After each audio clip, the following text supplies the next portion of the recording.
All right, so let's get straight to the next segment, that is the viewpoint. And Doreen, thank you for that. Now, we've been talking about issues to do with the police officers and the curriculum, the relationship between the common mwananchi and the police officers. And I told you that it's a debate that can go on and on and on and on and on and on and on. My next guest here, as we're going to talk about the viewpoint, is Abdullahi.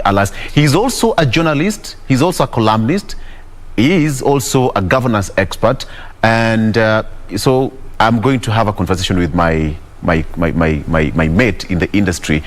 I can tell you the hardest thing to do as a journalist is to ask your fellow journalist a question, because you don't know what he's thinking, whether you frame the question correctly. But hey, this is it. We are going to do it the best way we can. Abdullahi, karibu kwenye show. Thank you very much for having me. Karibu sana. And of course, online we have Hamisi Mboga, who's joining us via Zoom. We are going to have an amazing show. Politically, a lot is happening right now, moving forward to 2022. Hamisi, mambo vipi? Mambo vipi? Mambo sawa kabisa Mombasa, tunaangalia tu pepo unavuma wapi. Wallahi bilai huko Nairobi bana baridi sana. Lakini karibu. We'll try and do our best. Thank you so much. Thank you so much. So all right. So Abdullahi, let me just start with you. Abdullahi, let me just start with you. We had that discussion about police officers, the relationship between the cops and the common mwananchi. And it's a discussion about until Johnny we leave the studio, come back, still talk about it. From your own perspective, what's amiss? Well, I think first of all, the police are from within our setup. They are not people from the skies, so there are boys and girls. And if you look at the way things are structured, Kenyans have not gone away or done with the colonial mentality of forcing people to do things. And under the new constitution, most Kenyans will talk about rights. Yes. But they forget that they have also responsibilities and obligations. Yeah. The Constitution does not only provide rights, it also gives you the responsibility and obligation to behave in certain way. And that's why when you want to maintain law and order, it's us who agreed that we should have that law. Meaning a big trailer, that's one of my lecturer who taught us crime, law and order, Dr. Duncan Ocheng, used to talk about how the order is very powerful, that a very tiny police officer, about 26 years old, will stop a truck almost 10 tons or 15 tons, and the guy will comply. That is the law. That is the law. That is the law. If a traffic officer stops you, stop, because that is the Constitution, that is the law, that is the order we ascribe to as a country. Because without order, we will have chaos. So that tiny lady who is 25 years old, 30 years old, standing in that road, you know, raising her hand for you, you stop. That is why we have the traffic lights. You stop. So what does the implementation of the law to do with the society? As a country, we are grappling with a lot of other issues within the society, like there is poverty, there is a lot of inequality, there is crime. All these things coupled together will make the society very frustrated. But what would cause a society to rebel against the police officers? I mean, we are in the 21st century. Well, we have good officers. You can't say that all police officers are rotten, but absolutely, those who are misbehaving, partly. I just give you an example of when I'm stopped by a police officer, you just keep quiet, first of all, because you have the right to remain silent. You just keep quiet.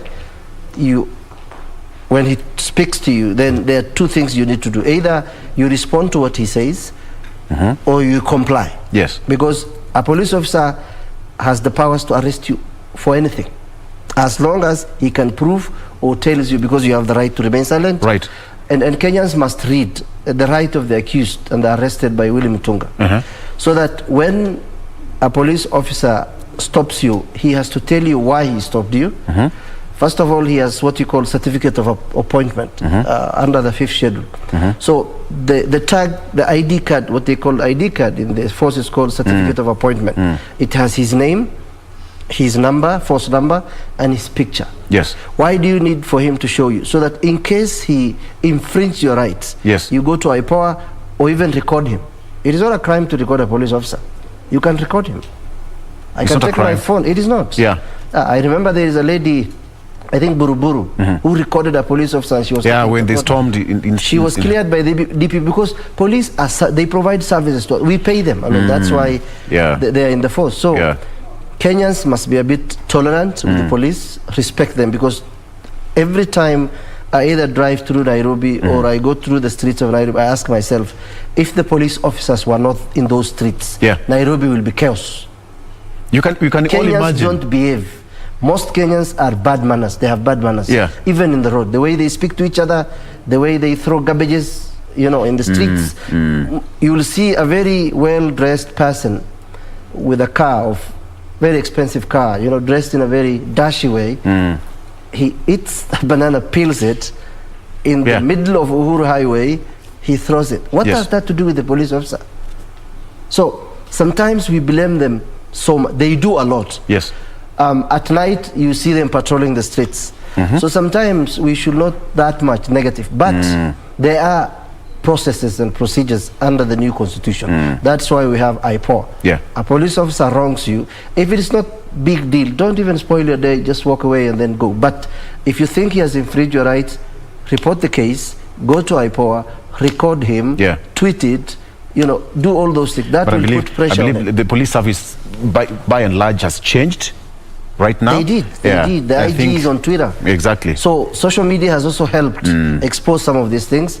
But by and large, the problem with the police service is a Kenyan problem. It's not just the police.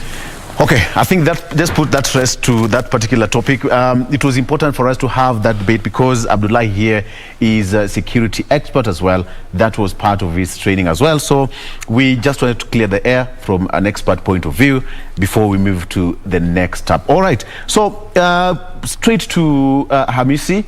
Hamisi, a lot happened politically. Perhaps, maybe, if you'd want to chip into this security, I know security issues is something that affect all of us, but you can chip in that if you wish. But then the question is politically now. Things are happening, Hamisi, and we saw One Kenya Alliance met yesterday, 2 days, all right, and their resolution was not out. They say that they are going to give their resolution in due course. What do you make out of this, Hamisi? Yeah, good morning again. Thank you for inviting me to share some of my thoughts and ideas about the politics, our politics. And that is one of them. In fact, I was watching to see what resolutions are they coming out with. If you look at the One Kenya Alliance politically, there is a challenge. Who is going to be carrying the baton? Yes. If you look at Mheshimiwa Mudavadi, he's almost more than ready. Mheshimiwa Kalonzo, he actually launched his team. And I'm looking at the other two people. And so the choice is, the choice will depend on a number of factors, criteria for choosing the leader who will lead that team. And the other one, maybe they'll have to look at their strength. You have to do personal assessment of your strength in the team. Yes. And therefore, I think this will take a little bit longer. I saw them wise. If they came out yesterday to say he is Mudavadi, maybe Kalonzo people could have left that meeting with low morale. So they are keeping us warm until they make the decision. But finally, the decision must come. And you remember the other time we talked about the possible number of candidates that can really be democratic, but also less expensive. And I said, I think if we get 3 candidates, Kenyans will have a choice. The more the merrier, it's democratic, but the 3 is the best because you can have a choice of UDA, ODM plus Jubilee, and also now you can have a candidate from One Kenya Alliance, if that is B. So I think we are playing with those cards. But the war starts on 20th. The war starts after the decision of the High Court. All right. Abdullahi, the issue here is, as journalists, we really expected a lot from Rift Valley, that declaration. But why are we disappointed? Well, I think first of all, when you say that One Kenya Alliance is meeting and ODM wasn't there, and Jubilee isn't there, what is the strength of ANC, Wiper, and Fort Kenya in the first place? Because ODM has close to 94 members of parliament. Wiper has 27. ANC has 17. Ford Kenya has 14. So that tells you the strength of Okoa Kenya against ODM and Jubilee. Yeah. So speaking in the same sentence by equating their strength is undermining ODM. ODM has survived 3 elections now. It has been in coalitions, yes. CORD, they were together, 4 of them. And then Raila, they were in Rift Valley in a lodge, yes. Raila was in Nakuru. Yes. So you could see what he could do. Right. Whether that has dwindled over the years because he joined the handshake, that's another question. But you cannot put Raila on one side and Okoa Kenya on the other side. He's going to trounce the 4 of them, because if you look at the vote block they can bring is around 1.7 million or even 2 million. Raila got more than 6 point something alone. So they also say that in Africa or in part of Africa, it doesn't matter who votes. What matters is who counts. Yeah. So some people will allude to saying that Raila lacked the system. Now he has the system under his belt. The question is Uhuru Kenyatta going fully with him up to 2022 or something is going to happen in the next 5 months? Yeah. But Okoa Kenya, even if they go it alone, they can disrupt the 50+1 yes. Because UDA can go one side, Uhuru and Jubilee with his ODM can go another side, and then Okoa Kenya can go. So that might lead to around 46 or 45% of the total votes if you look at the numbers. But still there are no clear analysis or data that we have on the strength of these political parties and what they can do. But today it has changed the political discourse in Kenya in the sense that it is very hard for someone to win alone. If UDA says they are going alone, then that is understatement. But that is what the Deputy President William Ruto has been talking about. Actually, if he says that the political alliances that we are seeing are all tribal alliances and formations meant to clinch power. The question is, what was URP and TNA before Jubilee? Right. So if he wanted to have one political party, then he would not have collapsed URP to join TNA into form. And then did the Deputy President Dr. William Ruto realize that they are becoming tribal before he joined the Kikuyus and the Kalenjins that have been leading in the last 58 years? So when you tell us tribal, Kenya has 46 tribes. Yeah. And the guys who have produced 3 presidents are from Central. The vice president, luckily, that was president for 20+ years, was from Rift Valley. So was there anybody else? So what tribal is he talking about? So the issue of tribalism, we should talk about negative ethnicity. Tribes are tribes. That's why one is a Luo, one is a Oria, one is a Kikuyu. That's not the problem. Yeah. The problem is, as a country, how do we use them to ascend to power, to control resources, in making sure that our country progresses?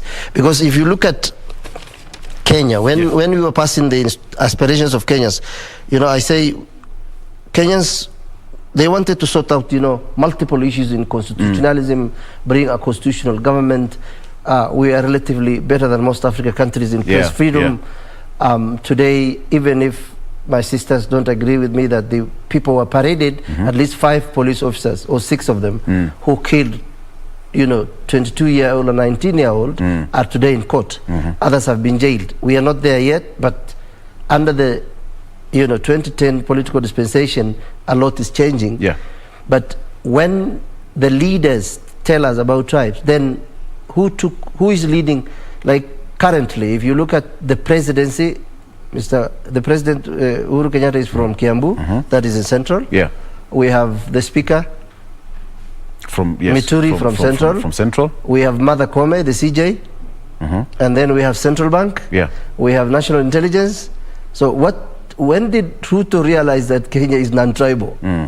So it should not be tribe, it should be about ethnicity. Well, negative ethnicity is a seed planted by Kenyatta government and the colonial people, so that they can have. Yesterday I went to K24.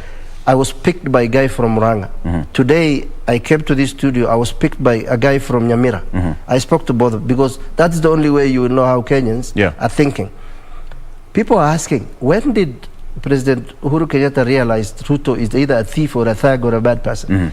Was it when they were commandeering the suits and the white shirts and the red ties, or after he realized that he no longer needs another term and his political interest of either business or otherwise is not with him? Yeah. So there is a lot of political hypocrisy in just like the person in Betrayal in the City.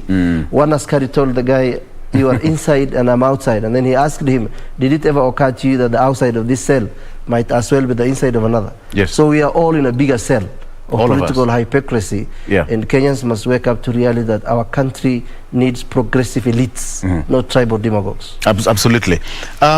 Hamisi, the question is now: is it a done deal?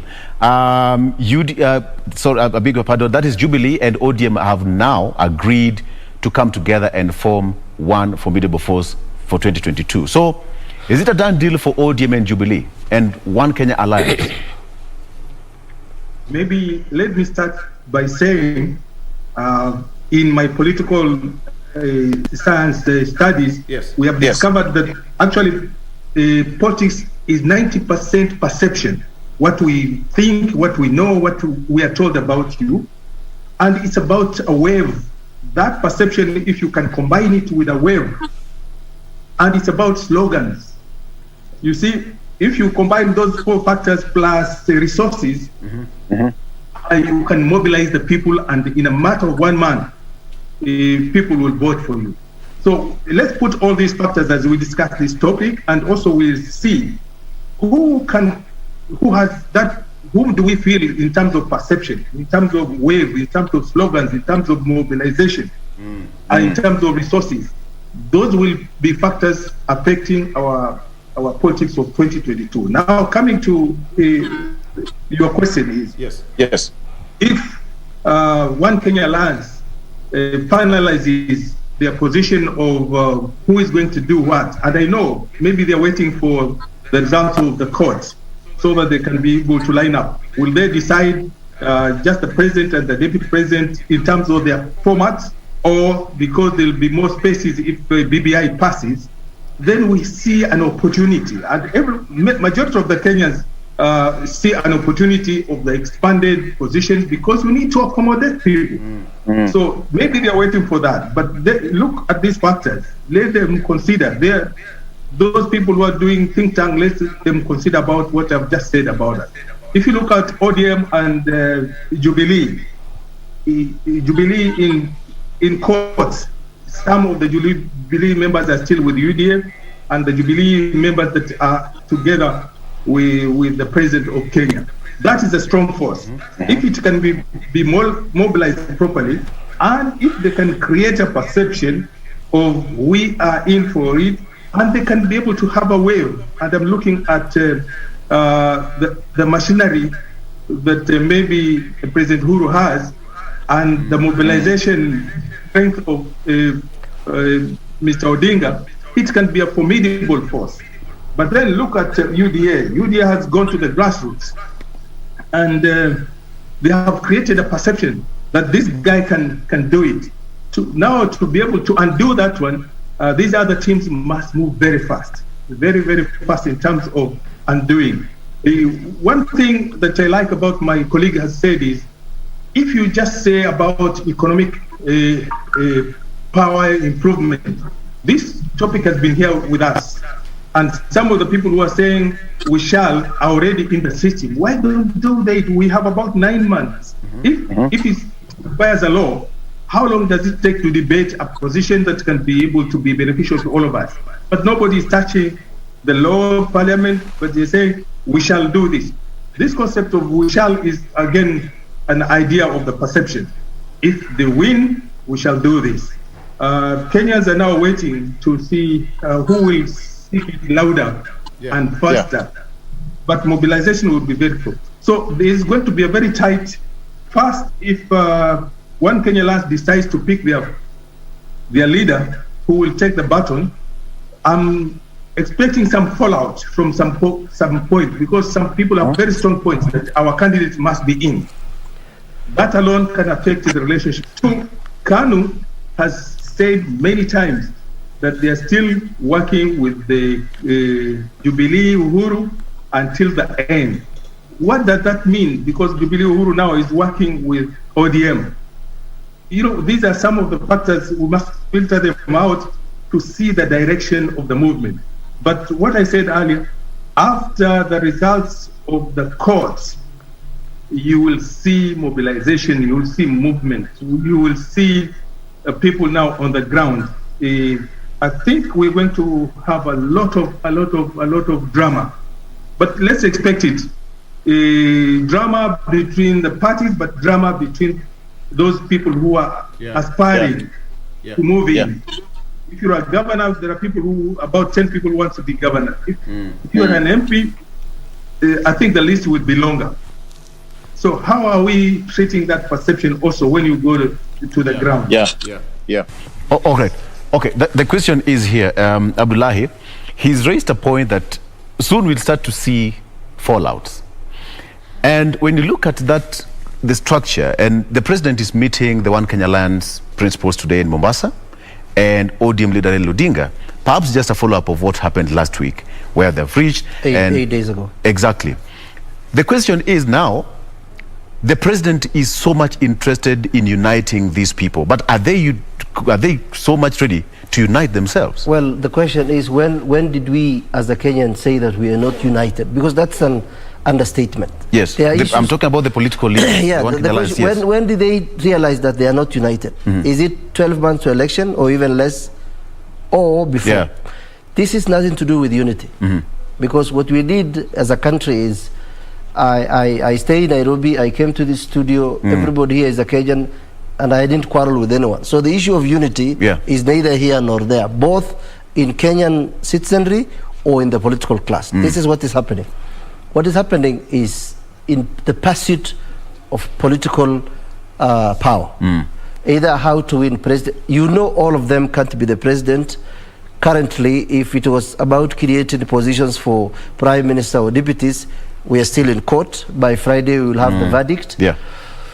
So they are grappling with what to do next, or how do we eat from the cake. Now, this is what I'm thinking. President Uhuru Kenyatta does not trust anybody else right now. That's why between Ruto and Raila, he had to bring one person. You can't fight two enemies. Ruto was an insider. He was running literally the government in the first 5 years. I'm sure he was not stupid enough to not plant people in strategic places. That's how it works in the game. You always have people who are not necessarily Kalenjins, but always you have their eye and they have your eye. That's why Dennis Itumbi is almost accessing everything in this government. So that is how it works in the game of governance. Now, with the calling them back is to tell them, go work on something and then let's see the blueprint. In Naivasha, the guys, the political guys who came together, Mudavadi, Wetangula and Musyoka, remember Jubilee had an agreement 26 months before election with KANU. That was last year, May. It also had an agreement with Wiper.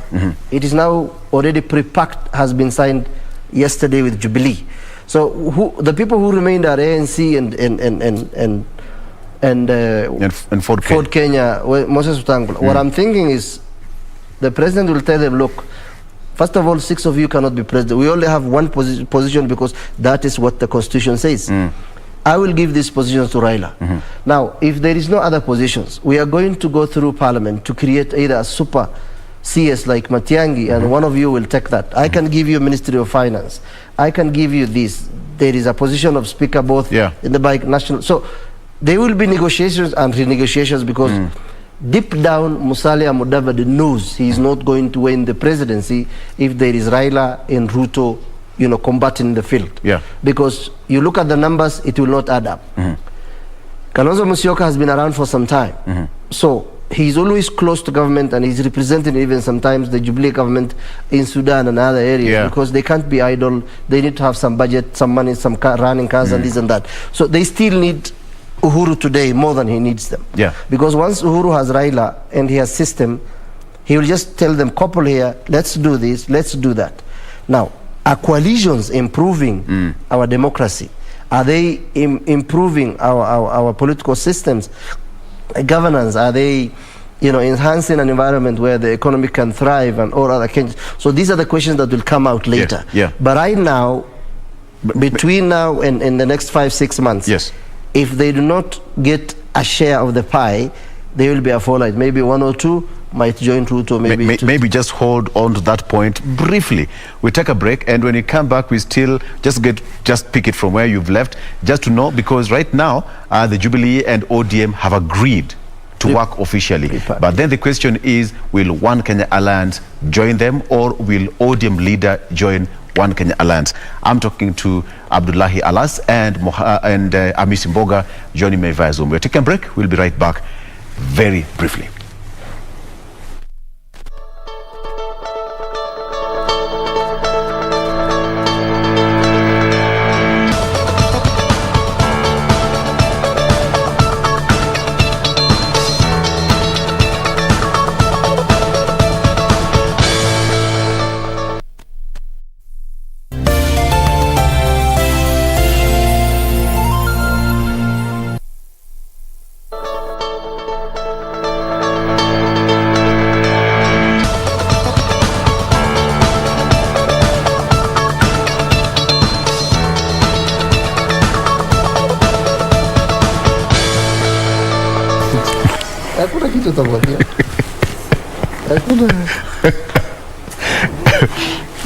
Journalists will always have something to say.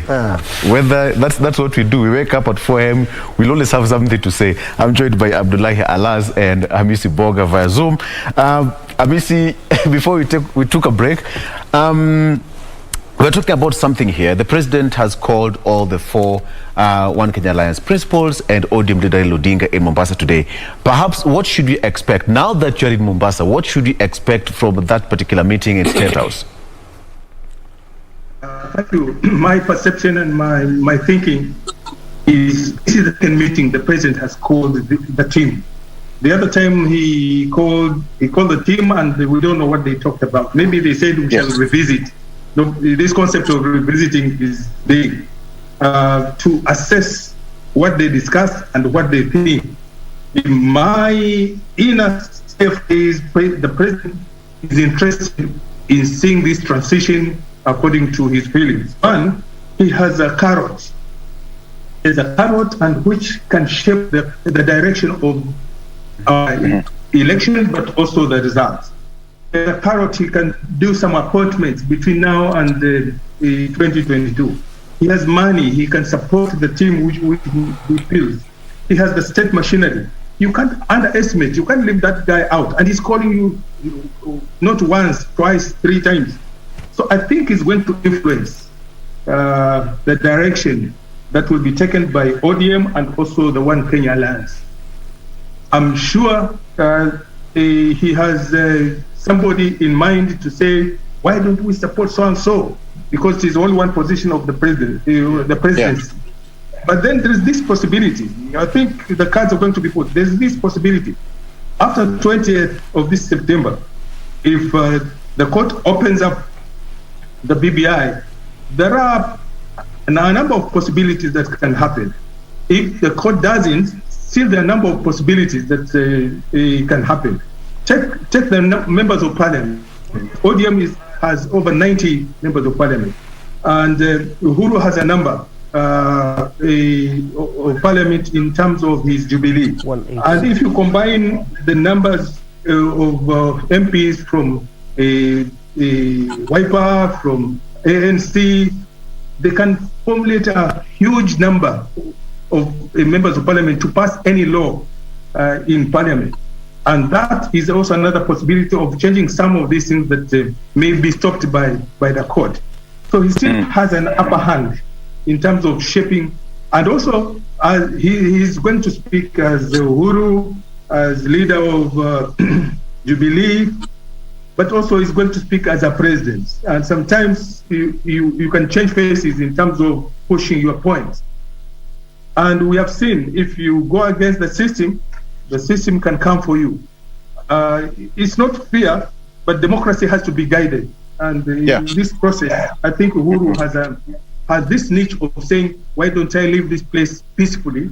And people can go on, for all people's purposes, for himself, for his interests, but also for the Kenyans at large.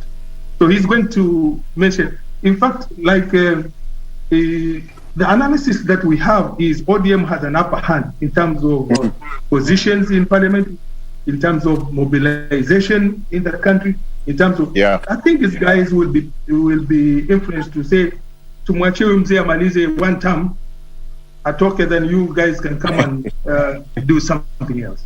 Yeah. Abdullahi, could that the perception tumwachie amalize one term, and now that he has numbers?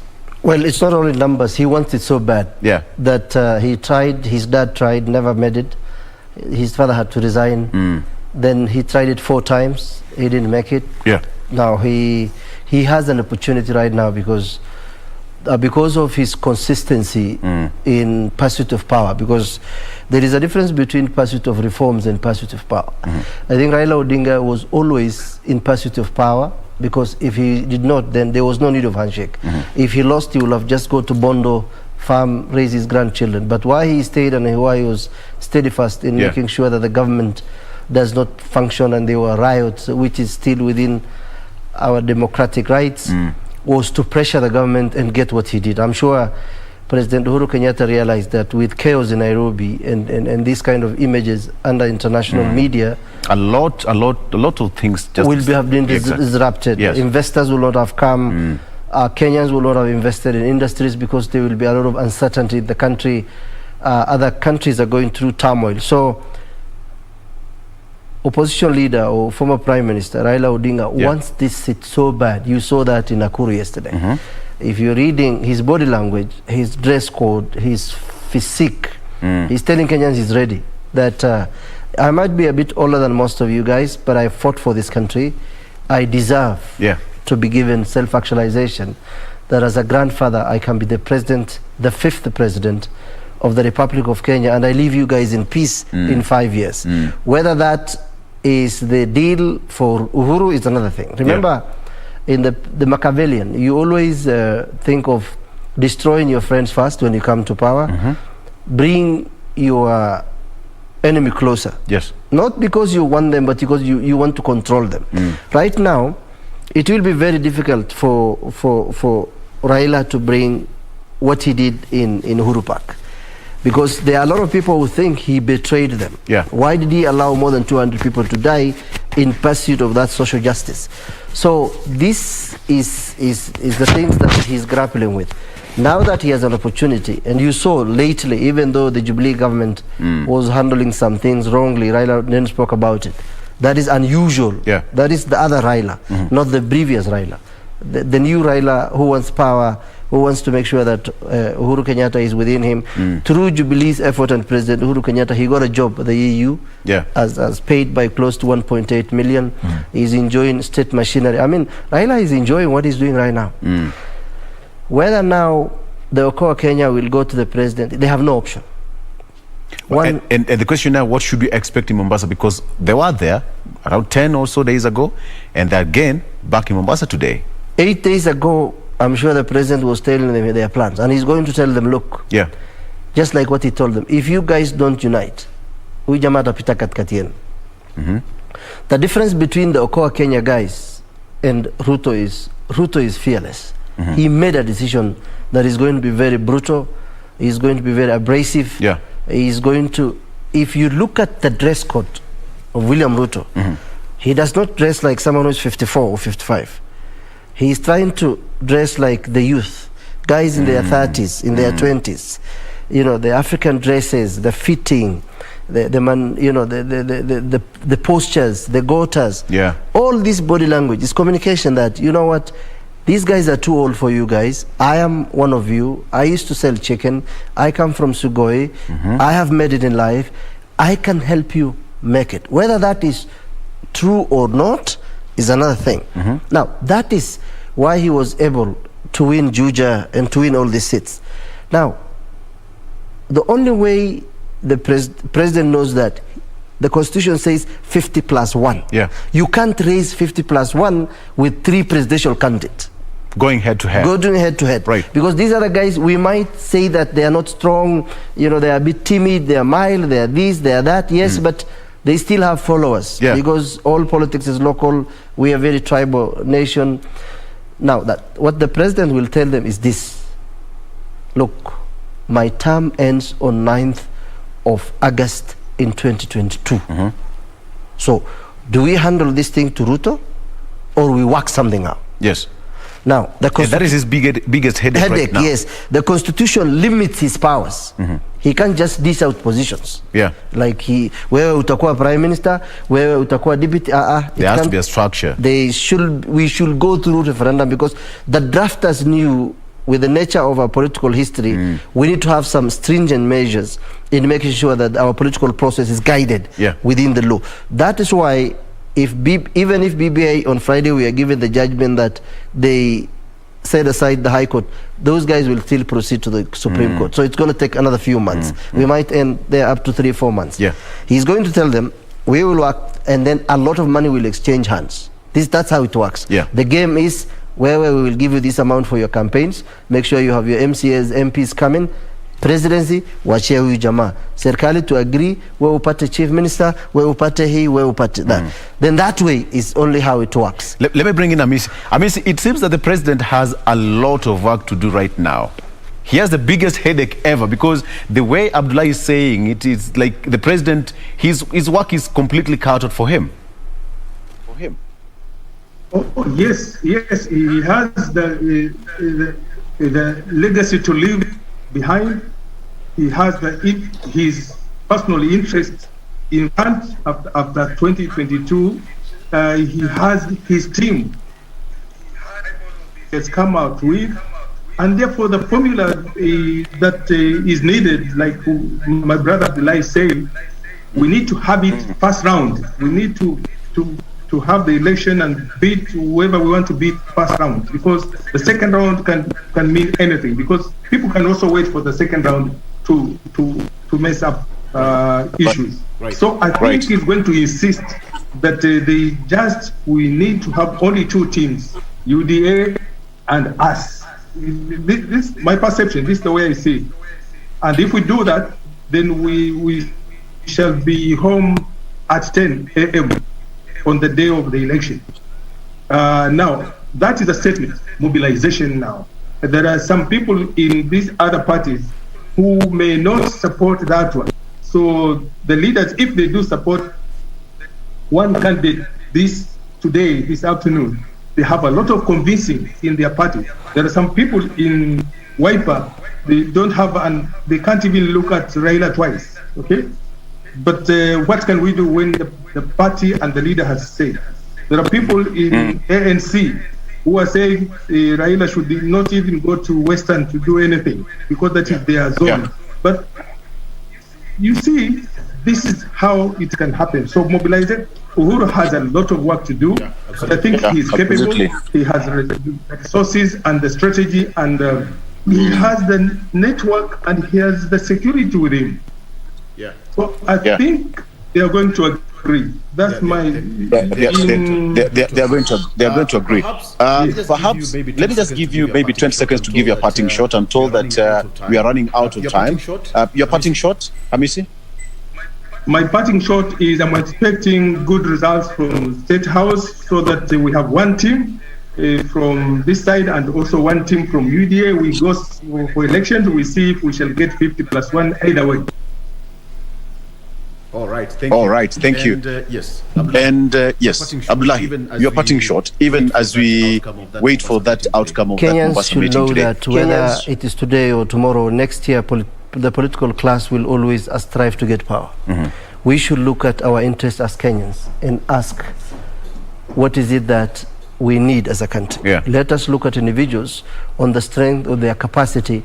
Do they have values? Do they have integrity? Do they tell the truth? Are they honest? These are the things you need to look into a leader. Currently, we have option. We have no much option, because the guys we have in the helm of parliament, or rather leadership, have been around for some time. It is incumbent upon Kenyan middle class from all the regions to come together and chart a new path for 2022. Especially, not only we are talking about only the presidency. What about the governorship?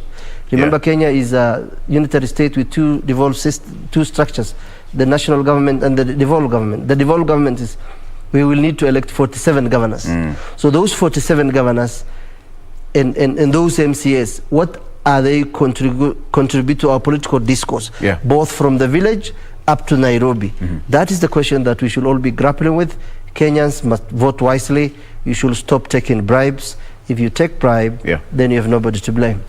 Absolutely. I think that is the perfect way to stop it. Kenyans should vote wisely, and if you go for the bribe, you should have yourself to blame. All right, I've been joined by Hamisi Mboga and Abdullahi. Alas, all of them are governance experts. Gentlemen, thank you so much. Hamisi joined me via Zoom from Mombasa. Thank you so much. And even you, viewer, thank you for your valid company. Let's take a break. We are not yet done. Jen will be up next with the next segment. Stay with us.